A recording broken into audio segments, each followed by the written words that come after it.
Bafethu, niyaphila ntambama nje? Are you okay? Niyaphila? Siyabonga maniphila bafethu. Hey, ngiyagijima. Konakele kushube kakhulu bafethu. Kushube kakhulu.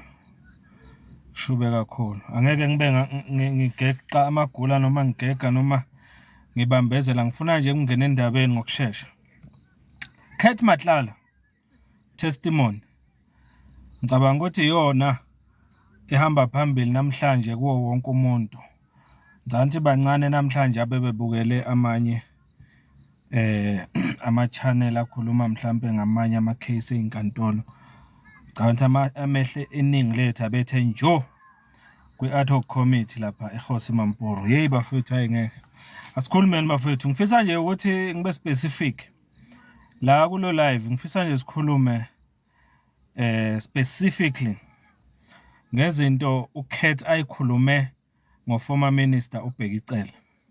2, siphinde sikhulume kancane kodwa angifuni sigxile kakhulu kulokho akusho ngoBrown Mkhothi.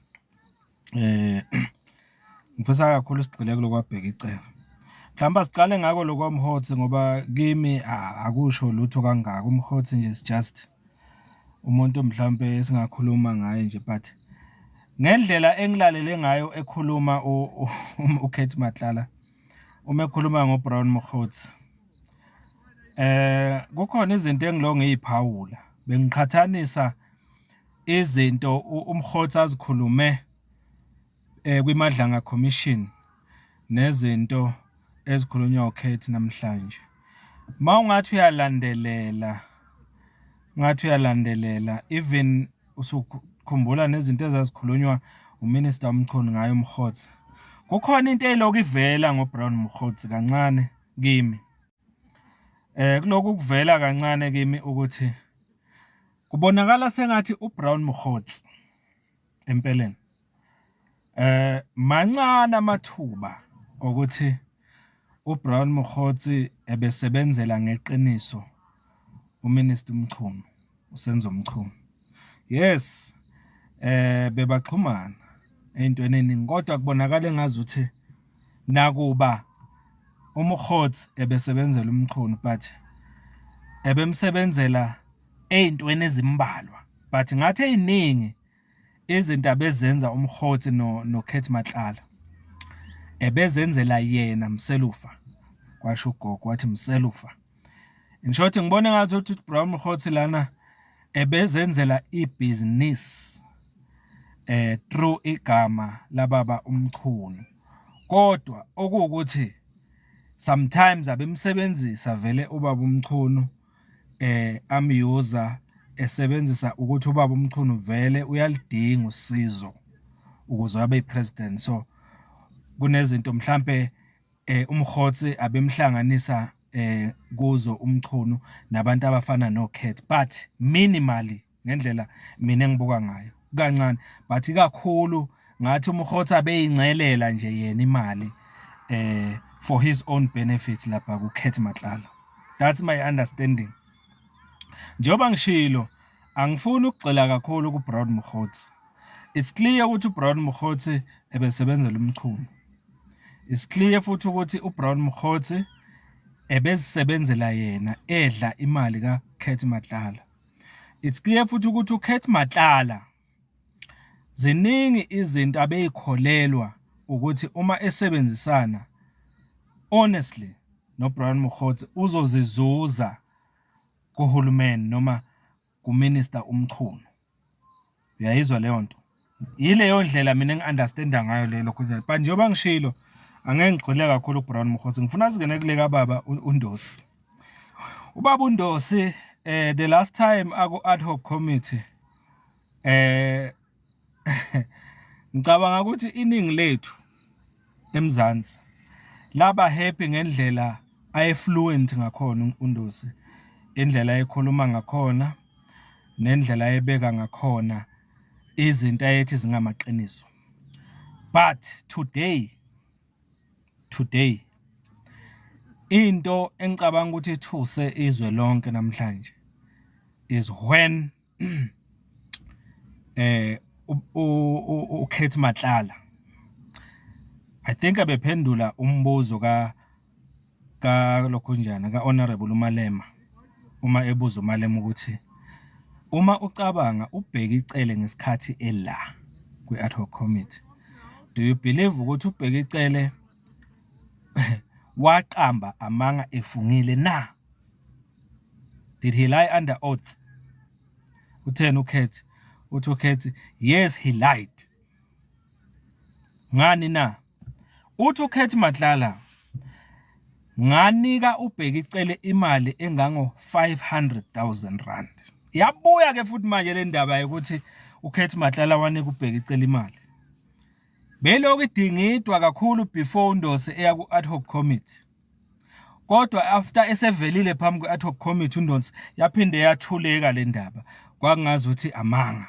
Asazi futhi ibuyile ke manje isikhulunywa nguye ke impela umthakatho wendaba manje. Uthi uKate Matlala nganika uNdosi 500,000 ngamnika ngokwehlukana. Kokuqala ngamnika 300,000.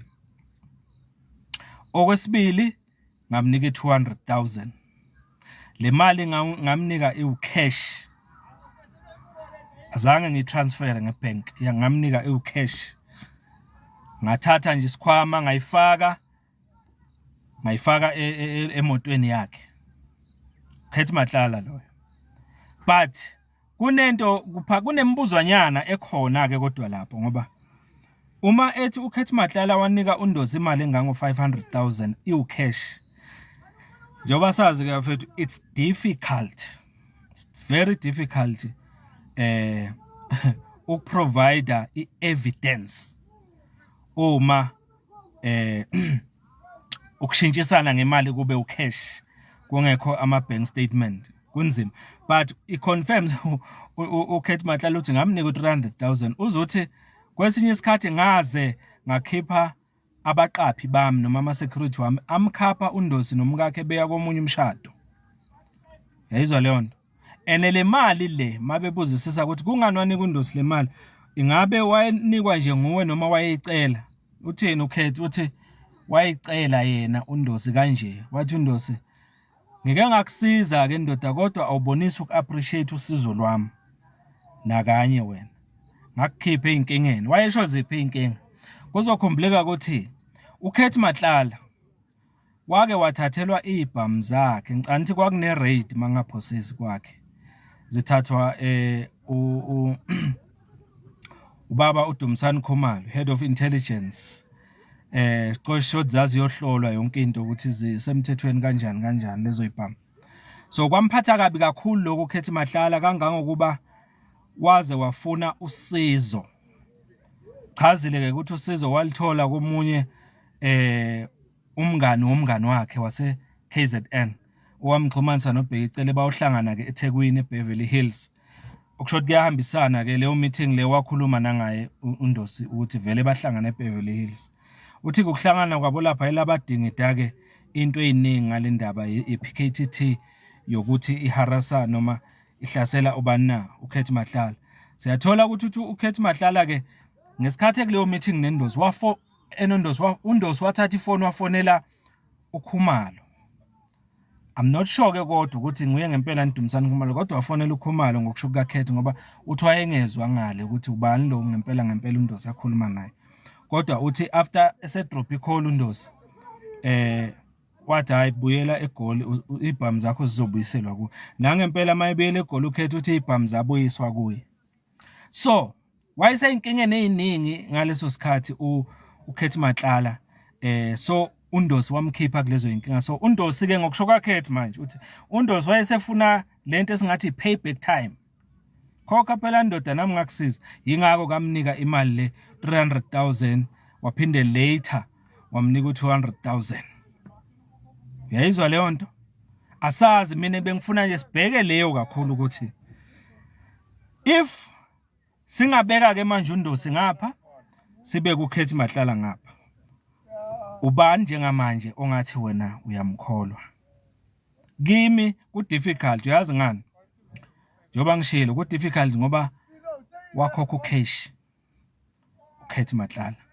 Engicabanga ke futhi ukuthi kwaba imistake enkulu on his part uma ngabe wakhipha ucash njobesho kuNdosi, because njengamanje uNdosi kuzomnika ini lokhu, kuzomnika indlela yokuthi akhona ukuzidefenda kalula, ukuthi akuprove phela lokho kusho uKhethi Matlala ukuthi wanginika leyo mali. Uzokuprova kanjani uKhethi? Kodwa ke uKhethi uthi kusekhona okunye njoba iqhubeka i-ad hoc committee asazokuveza ngayo uNdosi, ngoba uthe before ivalue commission uthe uNdosi waqhubeka ecela more. In short, mayibeka ngalendlela uKhethi wabona uNdosi ukuthi engathi imali umbele ugwansile la, ake ngiqhubeke ngincela ngithole more. Shothi waqhubeka uNdosi ecela more money from Khethi Matlala. In short, waqhubeka enza exactly manje lokho kwakwenziwa uBrown Mokgotsi, njengoba uBrown Mokgotsi kwayiloko ecela izimali egameni le-ANC nasegameni likabani likaMchunu, esingazi ke nokuthi leyo mali yayisebenza kulezi zinto ayeyicelele zona invele. NoKhethi uthi akekho sure ukuthi uMkgotsi wayeyicelela lezi zinto ayishoyo imali. Asazi ke ngapha kuNdosi ukuthi ngoba kwakho ucash u500,000 kanti ngale kuBrown Mokgotsi akhona ama-bank statements yayifakwa kuma-account, leyo mali iphinde ifakwe straight kuma elokhu njaneni kuthiwani le khokhelwe indiza straight, wayithiwa ikhokha straight direct ku-account yama-flight ukuthi kulayishwa abantu be-ANC baye ku-January 8 statement. So yilo umehluko khona ngendlela ayikhokha. kuBrown wakhokha ngebhenki, ngapha kuNdosi ekhipha ngocash. Kuzoba nzima ngokwami ukuthi akuprove lokhu okwangapha kuNdosi ukuthi wayikhipha ngempela, but asazi, ake silinde kusasa for example ukuthi mayiloko la iqhamuka imibuzo yini enyazoyisho ngoNdosi, ngoba engazuthi wagcina bona uKhethi Matlala ukuthi ayi noNdosi engathi naye ufuna nje ukungicela imali, angidla imali, kodwa akukho ngako naye aqhubeke ngisiza ngako. In short, labantu bepolitiki ubone ngathi babemdla nje imali. Kodwa ke iloko bengifuna sikhulume ngako. Ngiyazi kukhona nokunye akushilo bafethu uKhethi Matlala, nawe ungeza nokwakho comment ngako sikudiscuss. Mina bengifuna nje ukugxila kule two, uBrown Mokgotsi noCele, okuvelayo ukuthi babedla imali kaKhethi, but specifically noma ikakhulukazi uNdosi, ukuthi sithini ngoNdosi ngoba waphuma lapha ka-ad hoc committee kufakazeni kwakhe sihappy ukuthi ayi ikhulumile insizwa yakwaCele, futhi iligezile igama layo. Sisengasho namanje sithi iligezile, noma uKhethi Matlala uyena esimthembayo ukuthi ukhuluma iqiniso, ngoba uze waconfirm uKhethi Matlala wathini, Minister Bheki icele lied under oath. Ukushilo lokho ngomlomo wakhe.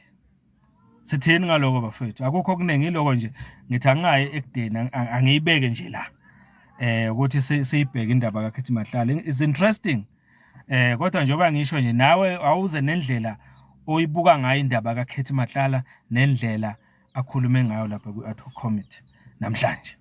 Yiloko bafethu ngiyayibamba la mfuka Mkhonza, njengoba bengishilo ngiyagijima.